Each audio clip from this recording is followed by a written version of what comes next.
Now this here tickles the shit out of me. They running a pressurized sewer main in the easement, and they got to digging. The creek is right there on my land, but they had to dig a trench to lay their new line. They've been trying to bail it out with the backhoe for the past 2 days. You see the backhoe just steady going at it.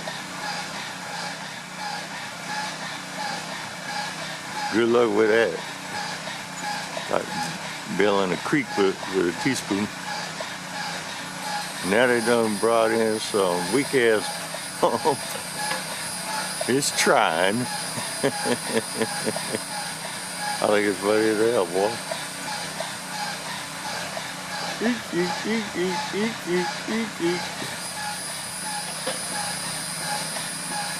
Of course, all that's going in my creek.